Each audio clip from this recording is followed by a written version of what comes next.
Glória a Deus. Gente, hoje eu quero falar sobre algo que um dia tentaram me roubar. Algo que foi difícil de conseguir manter no meu coração. É uma das características do fruto do Espírito Santo. Hoje eu quero compartilhar com vocês sobre a alegria. Mas não é qualquer tipo de alegria, é a alegria que vem do Senhor. É aquela alegria que independe daquilo que nós estamos passando. Muitas vezes nós achamos que a gente depende de alguma coisa para que a alegria do céu invada os nossos corações. Mas não é assim que funciona. Na verdade, quando Deus coloca em nós a sua alegria, mesmo que você esteja passando pelo pior momento da sua vida, existe algo dentro de você fazendo com que você permaneça alegre, firme. Amém? E eu quero compartilhar com vocês as palavras do apóstolo Paulo, porque esse cara tem me ensinado demais sobre alegria. Um homem que tinha tudo para estar desmotivado, um cara que estava preso, tinha sido açoitado, humilhado. Quantas vezes esse homem tinha todos os motivos do mundo para ficar não apenas triste, angustiado, mas até mesmo para murmurar diante de Deus. Mas olha o que a Bíblia está dizendo aqui em Filipenses 4. Abra aí junto comigo, Filipenses 4, verso 1.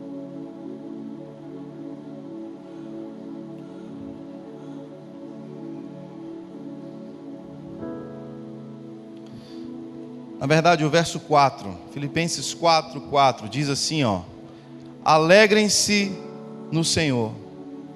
E novamente eu direi, alegrem-se. Só que o apóstolo Paulo estava dando essa ordem para a igreja que estava do lado de fora, com toda a liberdade, enquanto ele estava preso. Se você depois dá uma pesquisada na internet, quais eram as condições de uma prisão que um homem como Paulo, na época dele, ficava preso, você vai achar ainda mais loucura alguém conseguir, de dentro de uma prisão daquela, dizer para quem está lá fora, alegrem-se.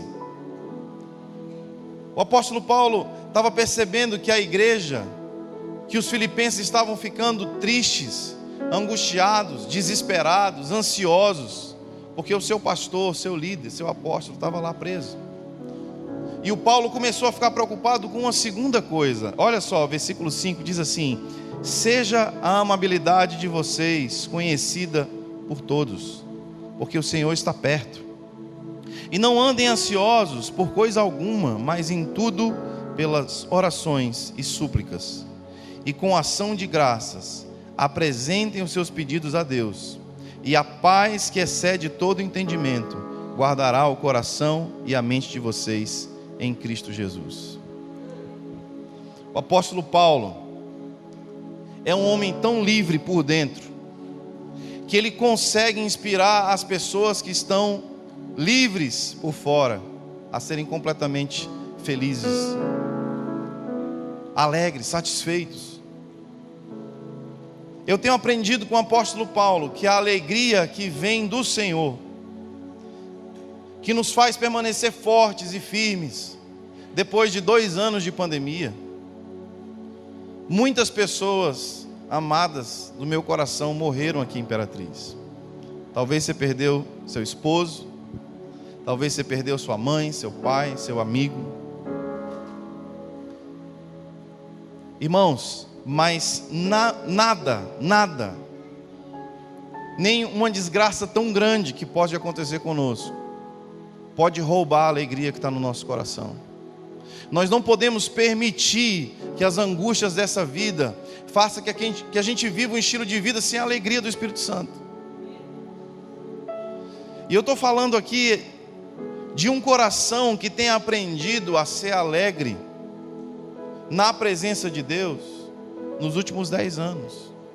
E eu entendo que você passa a ter a alegria do céu dentro de você, quando você entende que a sua vida está nas mãos do Senhor.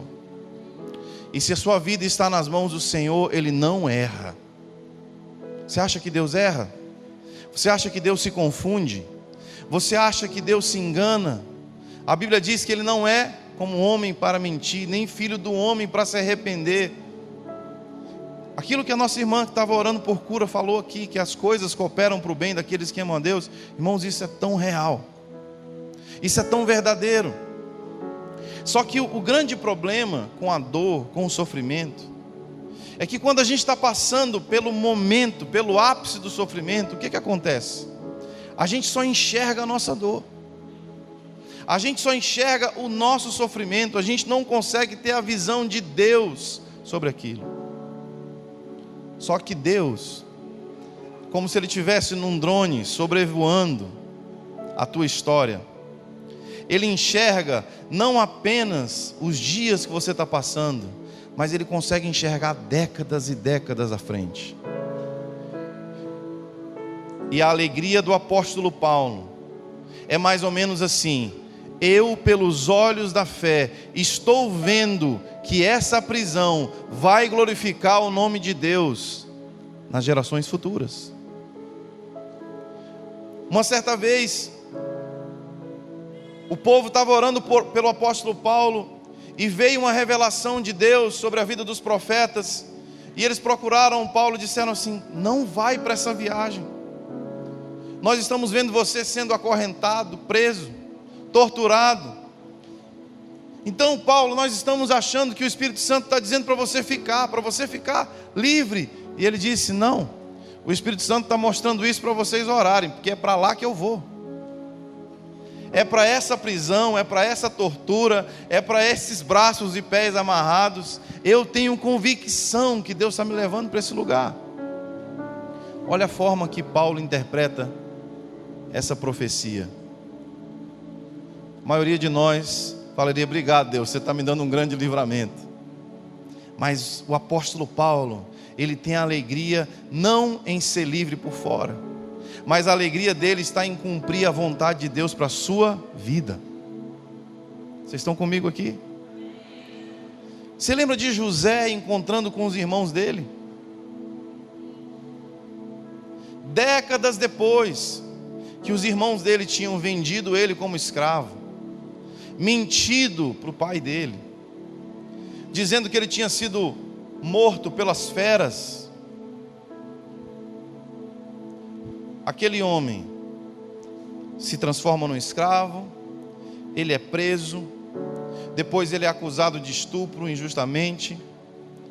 Deus começa a dar muitos sonhos para as pessoas, ele fica anos e anos interpretando os sonhos daquelas pessoas, mas ele não está vivendo o seu próprio sonho.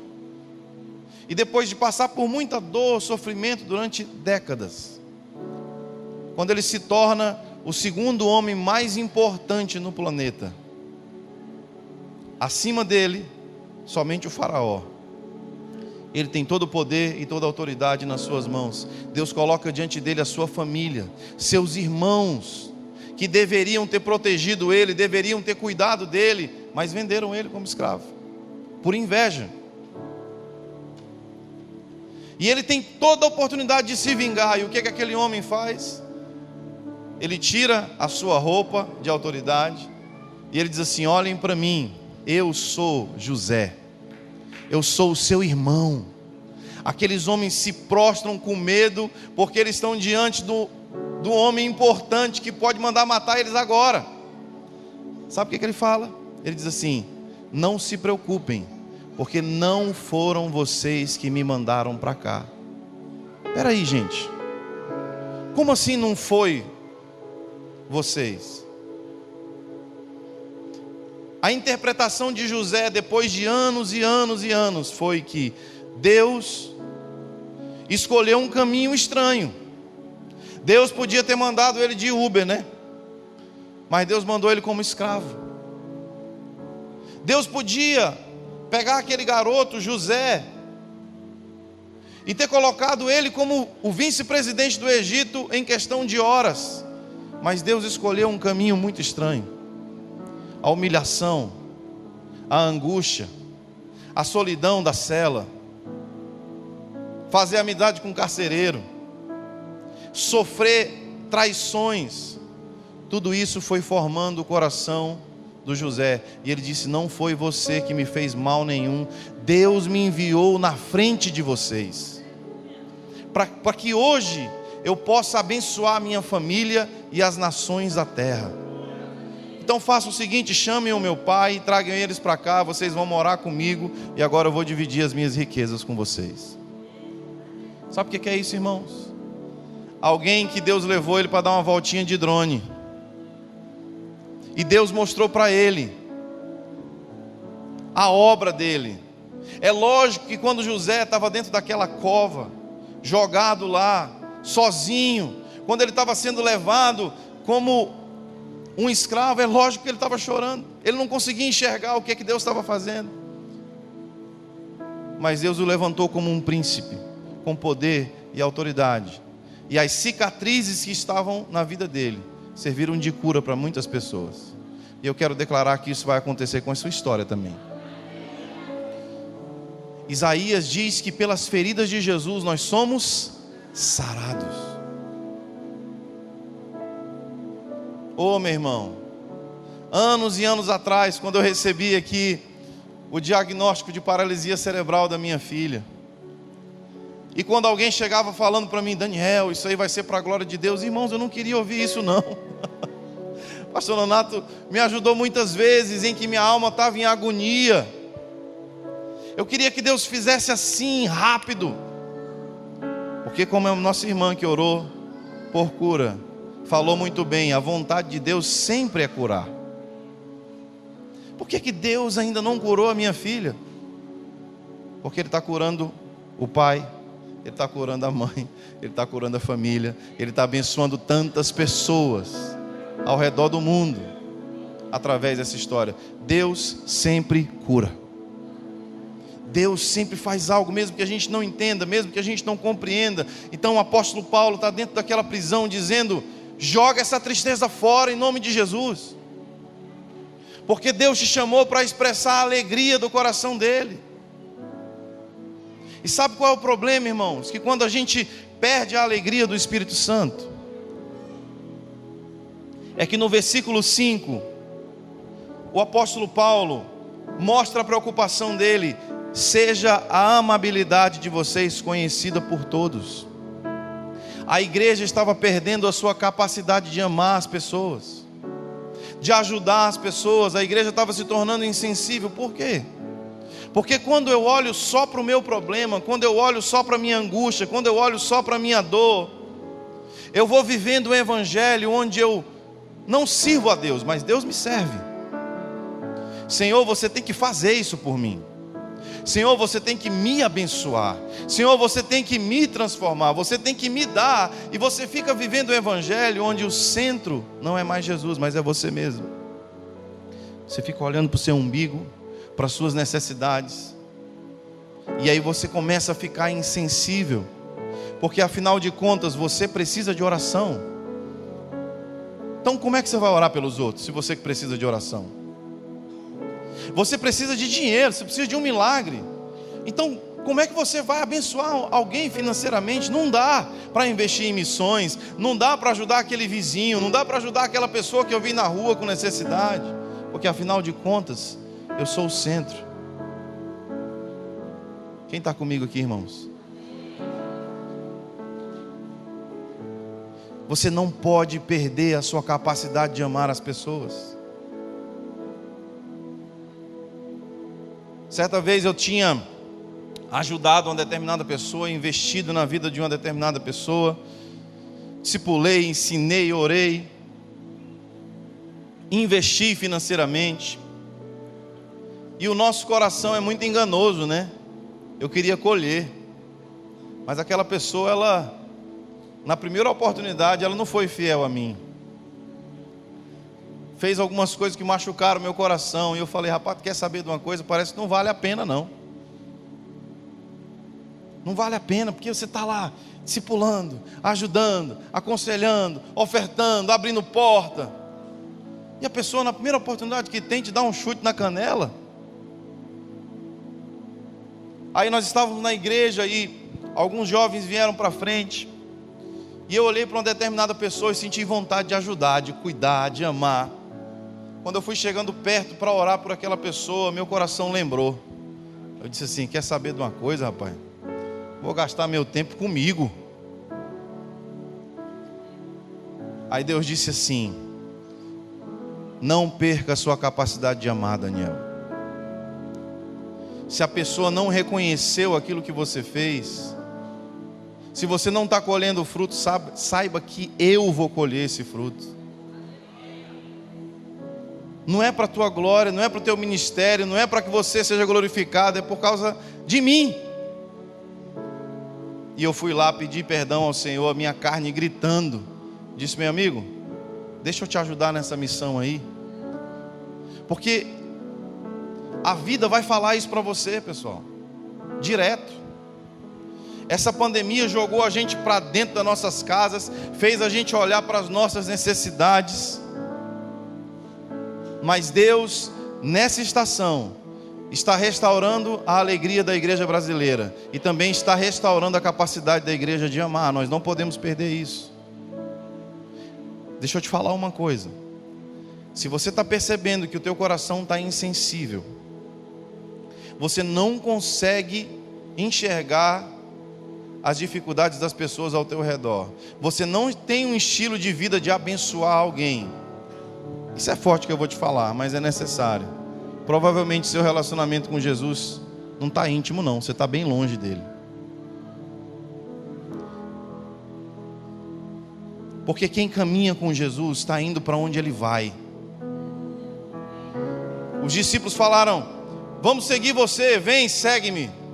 Jesus uma hora estava sentado com os pecadores, outra hora estava expulsando os demônios lá do Gadareno, outra hora ele estava ressuscitando o Lázaro, outra hora ele estava abençoando a vida da menina lá do Jairo, outra hora uma mulher tocava nele e era curada. Jesus estava rodeado de pessoas necessitadas e pessoas sendo abençoadas por ele o tempo inteiro.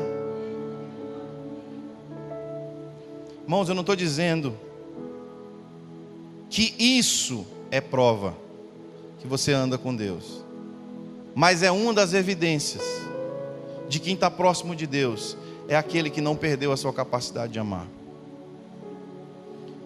E eu lembro de uma vez que eu fui tão abençoado, tão edificado pela vida da minha esposa. Camila é uma mulher que ama as pessoas, em tempo e fora de tempo, ela ama as pessoas. Nós estávamos orando por recursos financeiros para uma cirurgia da Laila, uma cirurgia que ia custar muito para a nossa família. E um dia eu cheguei de viagem e vi a garagem cheia de roupas, bolsas, calçados, brinquedos, artigos de casa. Eu falei: meu Deus, o que é isso aqui? Eu falei: Camila, o que é isso? Ela disse: amor, vou fazer um bazar. Eu levantei doações na internet, muita gente trouxe algumas coisas aqui, e a gente vai fazer um bazar de garagem aqui em casa. E eu falei: para que é esse bazar? Ela disse: é para cirurgia. Eu falei: cirurgia da Laila? Ela falou: não, é para cirurgia de uma amiguinha da Laila que eu conheci na clínica. O caso dela é bem mais urgente, a família dela veio lá do interior do Maranhão para cá. A gente precisa fazer alguma coisa. Para a glória de Deus, aquela mulher levantou milhares de reais naquele final de semana, enviou aquela oferta.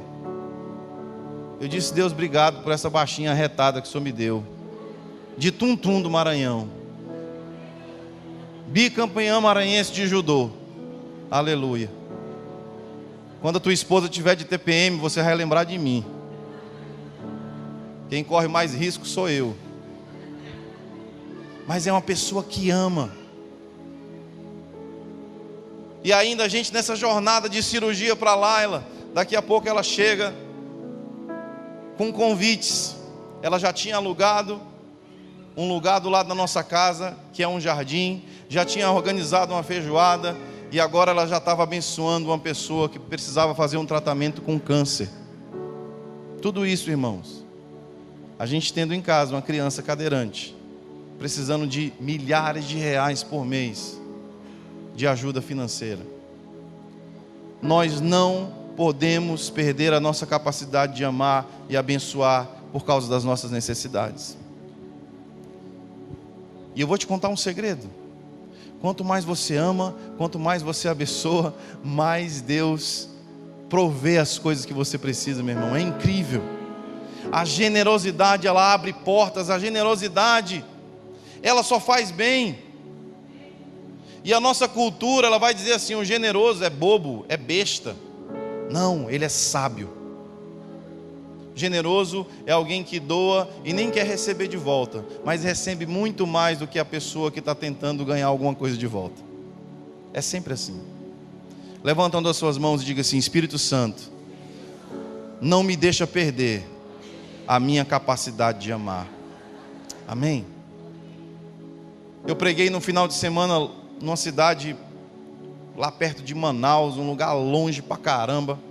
Peguei um voo de madrugada, aqueles voos assim que você não dorme, que foi só agonia, tanto para ir quanto para voltar. E naquela conferência tinha sido uma bênção. Na noite anterior eu tinha pregado uma mensagem desafiando a igreja a ser parecida com Jesus. E eu comecei a dizer umas frases assim: olha, na sua sala de aula você vai ser a pessoa mais parecida com Jesus. Na sua família você vai ser a pessoa mais parecida com Jesus. Sabe, você vai ser mais parecido com Jesus no ambiente onde você estiver. Seja uma bênção e tal. Empolguei todo mundo estava aplaudindo. Aí eu pouso lá em Florianópolis, morava lá ainda. Estou muito cansado no aeroporto, só quero chegar em casa. Estou pedindo meu Uber aqui para chegar em casa. Aí o Espírito Santo fala assim: Daniel, dá para a gente praticar aquele negócio de ser a pessoa mais parecida com Jesus aqui no aeroporto? Aí eu disse: hoje não, Jesus. Eu estou cansado demais. E aquela palavra de não perder a capacidade de amar por causa das tuas necessidades. Eu falei: Jesus, Espírito Santo, não dá para competir contigo não tem jeito. Aí eu olho para o meu lado, tem um rapaz sem as duas pernas, cadeirante, segurando uma raquete de tênis. E ele está perguntando: ei, onde que é o ponto de ônibus? Que eu preciso pegar um ônibus e tal. Deus disse: é isso aí. Eu falei: meu amigo, você está indo para onde? Ele disse: eu estou indo para Balneário Camboriú, 2 horas de viagem. Você vai fazer o que lá? Eu vou para um treino, porque eu sou atleta paralímpico. Um dia eu vou ser campeão de tênis. Eu falei: você vai mesmo. Posso te ajudar nessa jornada? Já chamei o Uber aqui, vou te dar uma carona. Irmão, aquele cara começou a ficar com medo. Pronto, agora só o que falta é alguém me sequestrar. Eu falei: calma, está tudo tranquilo, eu só quero te ajudar mesmo. Aí ele: beleza. Colocamos ele no carro, pedi para o Uber me ajudar, colocamos a cadeira de rodas no porta-mala, fomos levar ele na rodoviária. Eu acho que aquele menino, por ser cadeirante, e eu vou te dar uma dica: quando você vê uma pessoa cadeirante, não fica assim, com medo não. Você vai para perto, você baixa na altura dos olhos e você conversa com a pessoa. Minha filha ama quando alguém faz isso com ela. E ele percebeu que a gente estava aberto para um bate-papo. Meu irmão, esse garoto, 17 anos, ele começou a falar. Aqui no Maranhão a gente fala que ele desembestou. Ele começou a falar aí dos sonhos dele, do projeto. Enquanto ele falava, ainda com sono, eu conseguia ouvir a voz do Espírito Santo dizendo: a mãe dele está orando por ele. A mãe dele é minha serva, está orando por ele. Chegamos na rodoviária. O Senhor disse assim: pega parte da oferta que você recebeu lá em Manaus, abençoe esse menino. Fui lá, peguei a oferta. Ser parecido com Jesus custa caro, viu, gente? Fui lá, peguei a oferta, ajoelhei na frente do olho dele, falei: cara, eu quero te abençoar com essa oferta aqui. Ele: não faz um negócio desse não, cara, isso é dinheiro, eu não tenho como te pagar. Eu falei: não, é o seguinte, você vai pegar o melhor ônibus, você vai pegar um táxi, e você vai para o seu treino. Sabe de uma coisa? Deus está respondendo às orações da sua mãe. E ela disse amém. Ele disse amém. Minha mãe ora por mim mesmo todo dia. E eu falei: vamos orar também? Vamos entregar esse coração para Jesus? Vamos orar? Comecei a orar por aquele rapaz. Olhei para o lado, o Uber estava assim, enxugando as lágrimas, dizendo: amém, Jesus, amém. Fazendo uma pose tipo assim de Kung Fu. Eu acho que ele nunca tinha orado na vida. Amém, Jesus, amém.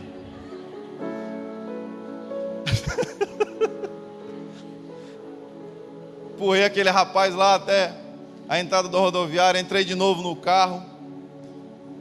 Vamos para casa agora? Aí o Uber falou para mim assim: pastor, vamos sim, mas dá para você orar por mim primeiro? Eu falei: meu amigo, é só se for agora. Botei a mão no coração dele, ele já confessou Jesus ali mesmo. Irmão, ainda sem vontade, ainda cansado, Deus usa um crente carnal como eu estava naquele dia, porque Deus tem fome e sede de chegar perto do coração das pessoas, e é através de você que Ele vai fazer isso. Então, meu irmão, você não pode ficar dando lugar para tristeza, você tem que ser alguém feliz, satisfeito no Senhor, amando em todo o tempo. Dias depois eu ia fazer uma outra viagem, de madrugada chamei um Uber. Adivinha quem era, irmão? O mesmo Uber de 3 semanas atrás. Quando o portão automático abriu, ele estava lá fora do carro dizendo: e aí, pastor, quem nós vamos ajudar hoje? Falei: Deus vai mostrar, meu irmão. Eu disse: obrigado, Jesus, porque você me dá essas futucadas mesmo no dia que eu não quero. Irmãos, um dos maus da nossa geração é a ansiedade. Quantos adolescentes têm tirado até sua própria vida com medo do futuro? Esses dias eu estava assistindo uma palestra sobre essa geração de adolescentes, que foi uma geração super protegida pelos pais, não foi ensinada a lutar, não foi ensinada a guerrear, não foi ensinada a conquistar, e aí ela fica dependente, e aí fica com medo, se frustra por poucas coisas. E nós mesmos, irmãos, andamos tão ansiosos. O apóstolo Paulo está dizendo no versículo 6: não ande ansioso por coisa alguma. Paulo, mas é muito forte o meu problema. Como assim por coisa alguma? Como é que eu faço para me livrar dessa ansiedade? A ansiedade é o medo do futuro, irmão. Você sabe por que meu coração era tão ferido, tão angustiado? Porque não foi fácil ouvir aqueles médicos, vários médicos. O último que eu fui lá em Campinas, em São Paulo, ele disse... Ele olhou para a moça que estava ajudando a gente com a Laila, ela disse: você pode ir com a criança ali? Ele disse assim: eu vou conversar com vocês dois, a consulta aqui é com vocês dois. E ele disse: parem de ir em médico neurologista. Vocês precisam aceitar o que os meus colegas já te disseram. Daniel, Camila, é isso. E o caminho é esse, o caminho é árduo. Cuidem do coração de vocês. Irmãos, a gente não queria aceitar. Quantas noites eu acordava de madrugada: meu Deus, e se eu morrer, quem vai cuidar da minha filha? E se Deus não fizer? E se Deus não curar? Onde que nós encontramos descanso? O apóstolo Paulo diz: pela oração. Irmãos, e a oração não é aquele tempo que você gasta durante o dia falando com Jesus, alguns momentos não. A oração é um estilo de vida. É uma forma que você encontra de relacionar com Deus o tempo todo. Um grande homem de Deus disse uma frase que marcou minha vida. Ele disse assim: existem dias que eu não consigo ter uma hora inteira para orar, mas eu não fico um dia sequer sem orar em toda hora. O que ele estava dizendo?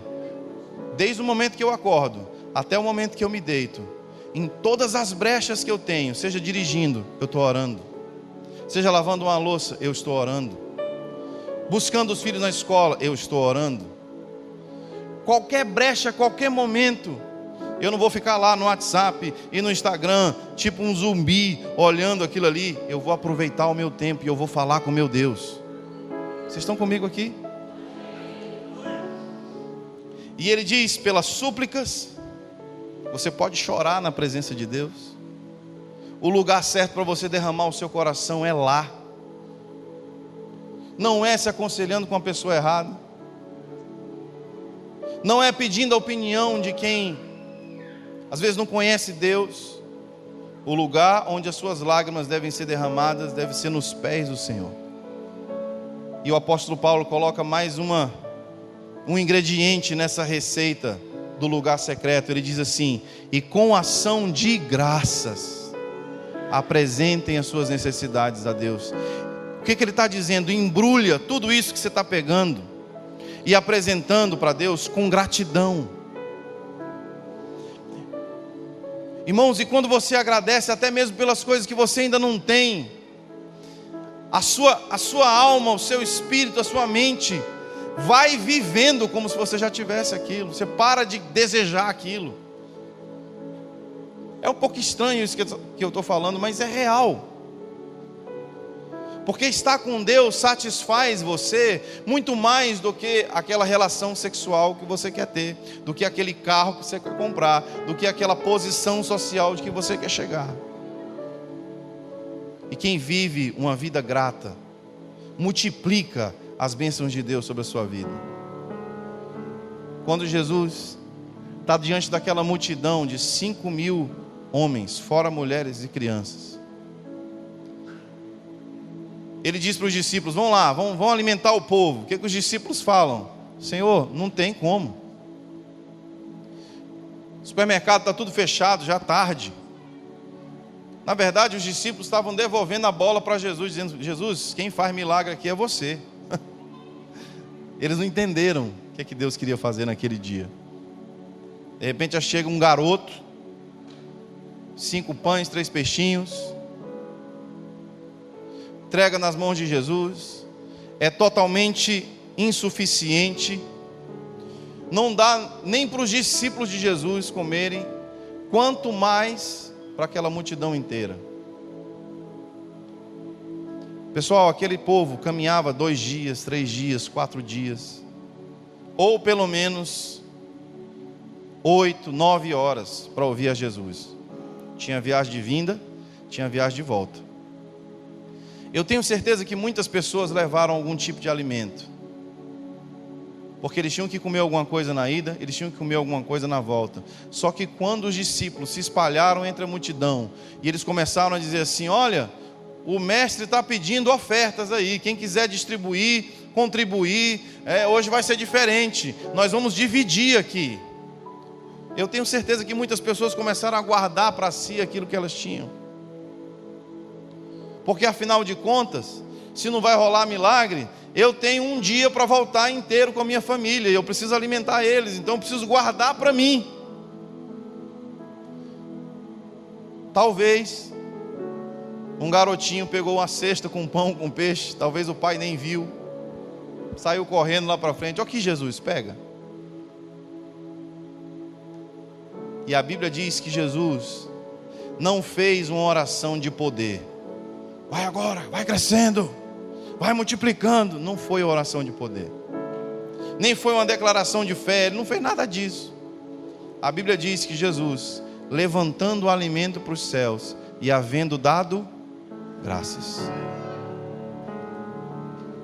quando ele começou a levantar para os céus e dar graças a Deus, dizer: muito obrigado, Senhor, por esse alimento, era mais ou menos assim: eu sei que é insuficiente, eu sei que é impossível aos olhos do homem, mas eu vou levantar e eu vou agradecer e eu vou glorificar o seu nome. A Bíblia diz que na hora não multiplicou, mas foi enquanto os discípulos iam distribuindo o alimento pessoa por pessoa, começou a multiplicar. Todas as pessoas naquela multidão se alimentaram, levaram o que podiam para suas casas, e ainda sobraram 12 cestos lotados de alimento. Porque quando alguém agradece, mesmo que a coisa é insuficiente, aquilo se multiplica. Você está entendendo o que eu estou falando? Levanta uma das suas mãos e diga assim: Espírito Santo, me dá um coração grato. Me dá um coração grato, Senhor. Eu quero encerrar contando uma experiência que eu tive com Deus alguns anos atrás. Ontem eu corri 5 quilômetros naquela corrida lá da Esperança. Eu quase morri. Mas há 4 anos atrás eu estava dando conta de correr 6 quilômetros, empurrando a cadeira de roda da minha filha ainda. E no dia que a gente bateu o recorde, no dia que a gente correu 6 quilômetros juntos, estava um dia lindo, estava correndo na beira-mar em Florianópolis, estava aquele mar bonito, aquele pôr do sol lindo. nós batemos o recorde. Aí eu comecei a comemorar. Ei, Laila, corremos juntos 6 quilômetros. Aí eu me sentei com ela assim na grama para a gente ver o pôr do sol. E o Espírito Santo me trouxe a memória, como se fosse um filme, como se eu estivesse assistindo um filme da minha adolescência. E eu me lembrei, irmãos, que com meus 14 anos de idade, eu tive uma experiência tão grande com o Espírito Santo, num acampamento de jovens. E o meu melhor amigo, entre os 14 e os 15 anos, foi um cadeirante. Aquele cara, ele não podia ir nos retiros da igreja, ele não podia ir nos shows e nas festas, porque não tinha quem levasse, era muito difícil. Se hoje a acessibilidade é difícil, você imagina há 25 anos atrás.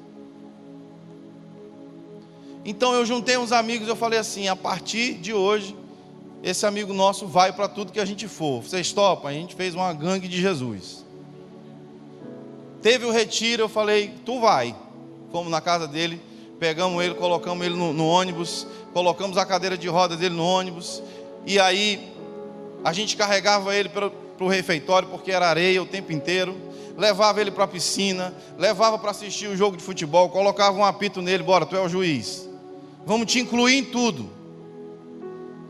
Tinha vigília, ele estava lá. Teve uma vez, teve um show de rock de uma banda gospel aqui. Falei: e aí, você vai? Cara, não vou. Falei: vai sim. A gangue de Jesus juntou lá, a gente foi a pé, todo mundo empurrando a cadeira de roda. A gente levantava a cadeira de roda lá em cima, ele ficava batendo cabeça. Curtimos o show, voltamos. E aquele cara passou vários finais de semana dormindo na minha casa, era férias. Minha mãe ficou preocupada. Assim: Daniel, você está entendendo o que você está fazendo, filho? Você ajuda a dar banho, você ajuda a vestir. Você está entendendo? Assim, não era preconceito da minha mãe, ela estava preocupada, entendendo o nível de responsabilidade que eu estava assumindo. Eu falei: mãe, está tudo certo. Deus colocou isso aqui no meu coração e eu estou fazendo isso com muita alegria. Então amém, meu filho. Quando eu parei de ver aquele filme no meu espírito, Deus disse uma coisa que eu não consigo falar sem chorar. Deus disse assim: eu amo tanto a tua filha Laila, que quando você era adolescente, eu te preparei. Eu te dei um amigo cadeirante, e eu fui preparando o seu coração, para que quando essa criança viesse, você já tivesse sido treinado para amá-la, cuidá-la, honrá-la. Eu disse: meu Deus, como você é grande. Anos atrás, tudo que eu enxergava era impossibilidade. Deus já estava trabalhando. Antes de eu saber que eu poderia ser pai, Deus já estava trabalhando para cuidar da minha filha. Se passaram outros anos.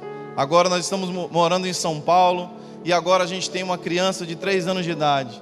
A gente desceu lá no condomínio, começamos a brincar, e eu estava empurrando a Laila, e ele disse assim: pai, minha vez.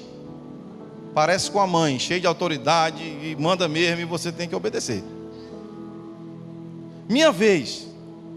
Aí ele pegou a cadeira de roda, bem maior do que ele, aquele toquinho de gente começou a empurrar e correr, e a Laila sorrindo, e o vento batendo, e aquelas crianças brincando. Eu olhei para aquela cena e Deus disse assim: nada do que eu faço é sem propósito. Nada do que eu permito é sem propósito. Daniel, eu estou levantando um homem que na geração dele vai saber o que é o verdadeiro sentido do amor. Se você conhece o coração do pai, imagina o seu filho. O que você acha que o seu filho vai saber a respeito de mim quando ele estiver cuidando da sua filha, cara? Eu não erro. Eu estou preparando uma bomba atômica para a geração dele. Deixa eu te falar uma coisa. Doeu, você chorou, foi difícil, mas essa noite Deus está te levantando. Dessa noite Deus está te tirando do luto. Essa noite Deus está tirando você desse lugar da angústia e está derramando óleo de alegria no seu coração. Se você se identifica, meu irmão, com essa palavra, se você quer trocar hoje as vestes de tristeza por vestes de alegria, sai do seu lugar e vem aqui à frente, eu quero orar por você.